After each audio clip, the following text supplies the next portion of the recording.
오늘 주시는 하나님 말씀 보도록 하겠습니다. 데살로니가 전서 1장 9절 말씀 드리겠습니다. 한 절 말씀입니다.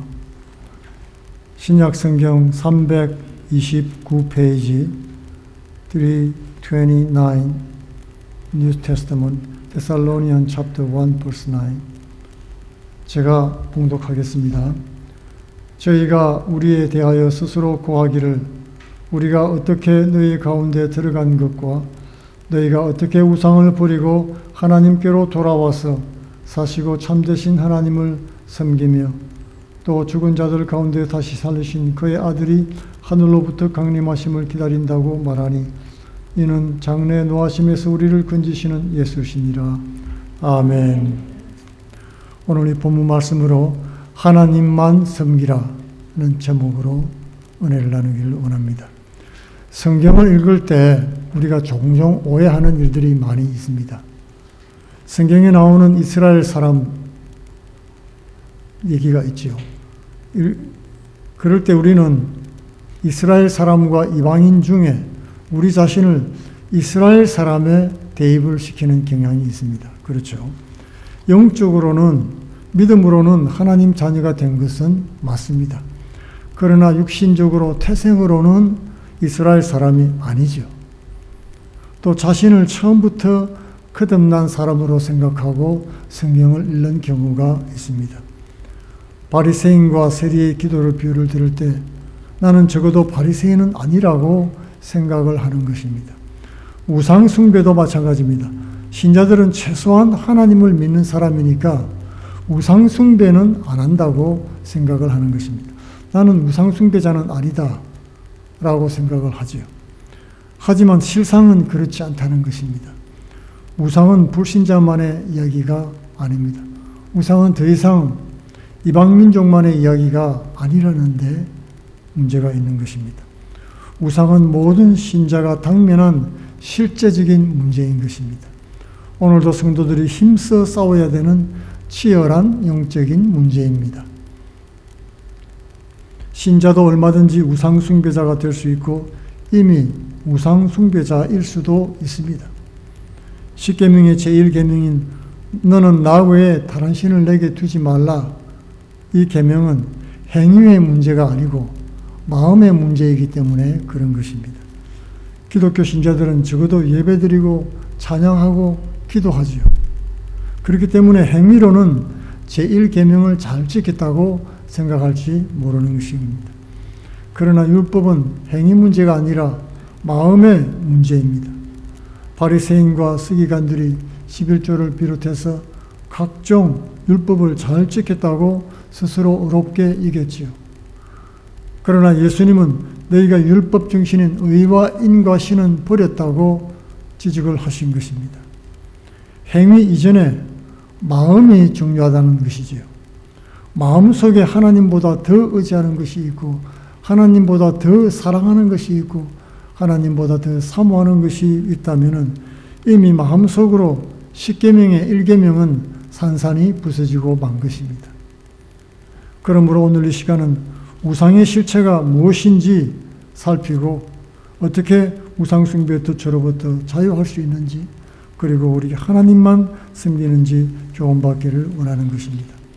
첫째, 우상은 만들어진 하나님입니다.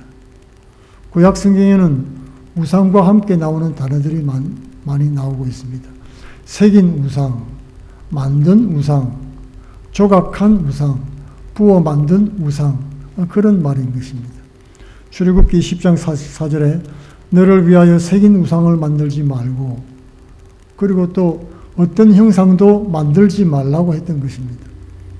우상은 기본적으로 암으로 새기거나 칼로 조각하고 깎아서 만든 형상입니다. 핵심은 인간이 만들었다는 겁니다. 인간의 창조 행위의 산물입니다. 예술가들이 작품을 만들듯이 만들어낸 것입니다. 만들어진이라는 형상이라는 히브리어 젤렘이란 말은 하나님이 사람을 자기 형상으로 만들 때 사용했던 단어입니다. 우상은 그러니까 사람이 만든 피조물인 것입니다. 인간이 자신의 욕망을 위해서 만든 신이 우상입니다. 그러나 하나님은 만들어진 존재가 아니죠. 스스로 영원부터 영원까지 자존하신 하나님이십니다. 스스로 계신 분입니다. 이런 하나님을 새겨 만들거나 부어 만들고 조각할 수 있는 존재는 절대로 아닙니다. 하나님은 스스로 존재하기 때문에 그 존재 자체가 우상과는 가장 거리가 멀리 떨어져 있는 존재인 것입니다. 구약 성경은 우상 자체에 대해서 문제성을 두고 있습니다. 그러나 신약 성경은 우상을 대하는 태도와 자세에 대해서 말씀하고 있습니다. 모세와 아론 시대에 이스라엘이 금송아지 우상을 만들었지요. 그 사건을 두고 사도행전에서는 이스라엘 백성이 우상 앞에 제사했다고 말하는 것입니다. 제사는 속죄와 관련이 있지요. 제사를 통해서 속죄를 받아야 구원을 받는 것입니다. 그러므로 우상은 속죄주와 구원주를 대신하는 것이었습니다. 그것은 신성모독이고 불신앙이었던 것입니다. 뿐만 아닙니다. 성경은 우상을 숭배했다라고 지적하고 있습니다. 고린도전서 5장 10절에 우상 숭배하는 자들이란 표현은 우상에게 절하고 예배하는 행위를 두고 한 말인 것입니다. 영어 성경은 idolaters, image worshippers, the idol worshippers라고 번역을 했습니다. 우상 예배자란 뜻입니다. 계시록 20장 4절에도 우상 경배자들에 대해서 말씀하고 있습니다. 또 짐승과 그의 우상에게 경배하지 아니하고 그들의 이마와 손에 그의 표를 받지 아니하는 자들이 살아서 그리스도와 더불어 1000년 동안 왕노릇하니라고 했던 것입니다. 사도 요한은 우상에게 경배하지 않는 자들, 그들을 그리스도와 더불어 1000년 동안 왕노릇할 자들이라고 표현했습니다. 이 성경에서 예배하다, 경배하다 하는 말은 하나님이나 우상에게만 사용되었던 말입니다. 그러므로 우상에게 경배하지 않았다는 말은 하나님께만 경배한 성도들이란 말인 것입니다. 예배나 경배나 드리는 것은 오직 하나님께만 드리는 것이 합당한 것입니다. 하나님 외에 어떤 대상에게 제사나 숭배, 경배, 예배라는 단어를 사용하면 그 자체가 우상이 되고 마는 것입니다. 크게 둘째로 우상이 가진 특징들이 있습니다. 첫 번째는 사람 중심이라고 하는 것입니다. 피조된 인간은 창조주 하나님의 계시와 성경을 통해서만 하나님을 알 수가 있습니다. 그러나 우상은 반대죠. 우상은 하나님의 계시나 말씀, 성경이 없어도 인간의 생각과 판단을 통해서 하나님과 세상을 보게 만드는 것입니다. 갈라디아 1장 10절에는 내가 사람에게 좋게 하랴 하나님에게 좋게 하랴고 질문했던 것입니다. 우상은 하나님보다 사람에게 좋도록 만든 것입니다. 두 번째로 우상은 하나님 자리를 피조물이 대신했다는 것입니다.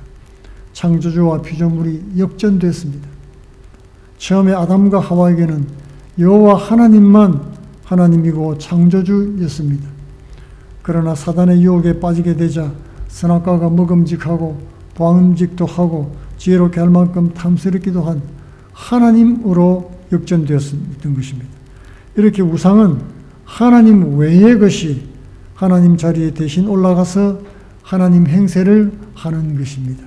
그것을 성경은 죄라고 불렀던 것입니다. 세 번째로 우상은 그 자체가 죄인 것입니다. 사랑의 관점에서 볼 때 죄의 본질은 자기 사랑입니다. 자기만 사랑하는 거예요. 본래 하나님과 이웃을 사랑하는 것이 인간의 본분이었습니다. 그런데 이제 더 이상 타인이나 이웃을 사랑하지 않고 자기 자신만 사랑하는 것입니다. 그것은 자기 자신이 하나님이 되고 자신이 모든 판단의 기준이 되었기 때문입니다. 자기만 사랑하다 보니까 사랑해야 될 대상과 사랑받아 마땅한 사람과 존재를 덜 사랑하게 된 것입니다. 그것이 바로 죄인 것입니다. 네 번째로 성도들의 성화의 과정이 우상을 제거하는 과정과 동일합니다. 우상 제거는 성화의 과정이란 말입니다. 성화가 무엇입니까? 성화는 그리스도 안에 연합한 성도들이 매일 죄와 피 흘리기까지 싸우면서 거룩한 삶을 살려고 애쓰는 그 과정을 성화라고 우리는 표현하고 있습니다. 성도가 싸워야 될 죄가 바로 우상 숭배라고 하는 것입니다. 하나님보다 더 사랑하는 우상을 무너뜨리는 과정이 성화인 것입니다. 바벨탑을 쌓고 싶은 욕망의 우상을 무너뜨리는 과정입니다. 선악과를 따먹고 싶은 욕심을 오늘도 제거해 나가는 것이 성화의 삶인 것입니다. 다섯 번째로 사람이나 직분자를 우상화시킬 수 있는 위험이 있습니다. 가정에서 남편이나 아버지가 절대자로 군림하는 경우가 있지요. 사이비 종교단체의 교주가 자기 자신을 우상화시키는 것은 가정과 사회에 큰 해악이 되는 것입니다. 한 국가의 독재자가 자신을 우상화시킬 수도 있습니다. 어떤 사람이라도 우상이 되면 그 순간 자신이 하나님 자리를 차지하게 되는 것입니다. 여섯 번째로 종말론적으로 우상은 완전히 소멸될 존재라고 하는 것입니다. 우상은 현세만을 위한 것입니다. 우상은 내세가 없습니다. 허상이기 때문에 그렇습니다. 우상 숭배는 죄가 관영한 이 땅에서만의 이야기인 것입니다. 그리스도께서 재림한 후에는 우상은 사라지고 없습니다. 새하늘과 새 땅이 열릴 때 우상 숭배자들은 흔적도 없이 사라지고 말 것입니다. 그날이 오면 모든 우상과 우상 숭배자들은 지옥에 던져질 것이기 때문입니다. 그때가 되면 참 하나님만 드러나게 됩니다. 하나님을 경배하는 참 예배자들만 영광스럽게 드러나게 될 것입니다. 세 번째로, 그러면 우리가 어떻게 하면 우상 숭배를 하지 않고 참 하나님만 섬기면서 살 수 있을까요? 오늘 본문이 그 해답을 주고 있습니다. 데살로니가전서 1장 9절 말씀입니다. 그들이 우리에 대하여 스스로 말하기를 우리가 어떻게 너희 가운데 들어갔는지와 너희가 어떻게 우상을 버리고 하나님께 돌아와서 살아계시고 참되신 하나님을 섬기는지라고 말씀하고 있습니다.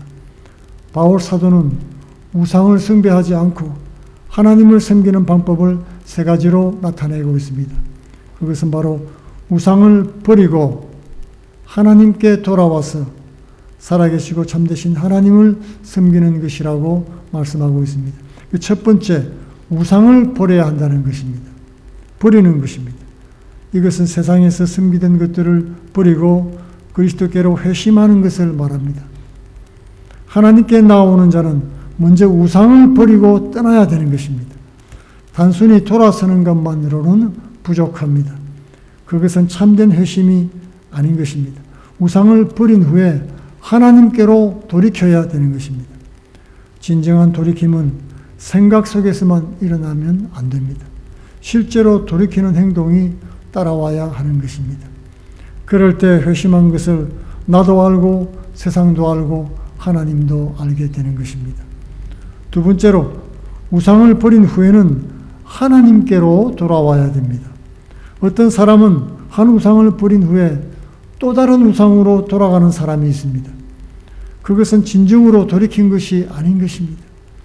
마약을 끊고 난 뒤에 너무나 허전하기 때문에 술과 담배와 쾌락과 도박으로 그 허전함을 채웁니다.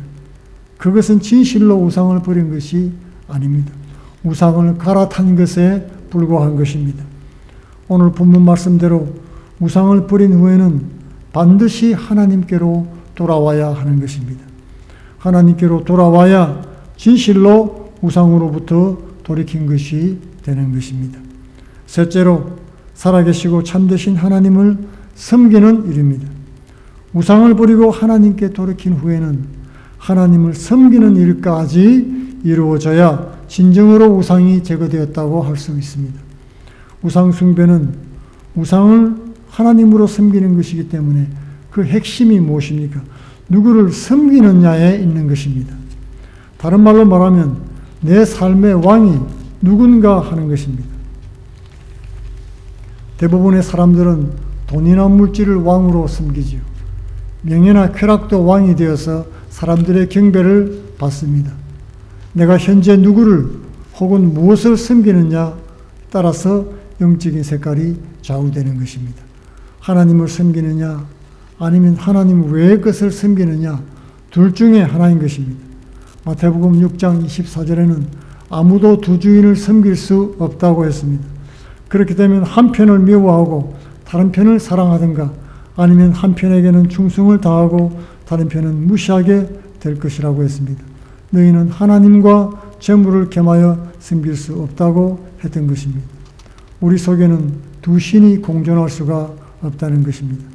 그러므로 우상을 버리고 하나님께로 돌아와서 살아계시고 참되신 하나님을 섬기라는 것입니다. 날마다 우상과 싸워 이기고 하나님 한 분만 섬기는 천년왕국의 성도들 다 되시기를 예수님 이름으로 축원드리겠습니다. 같이 기도드리겠습니다.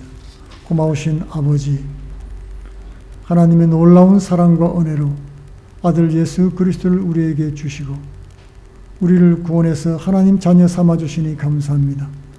하나님의 자녀가 되고 난 후에도 하나님만을 섬기지 못하며 세상을 기웃거린 것을 용서하옵시며 돌아서서 온전히 하나님 한 분만 섬기는 복된 주의 성도들 다 되게 하여 주옵소서. 예수님 이름으로 기도하옵나이다. 아멘.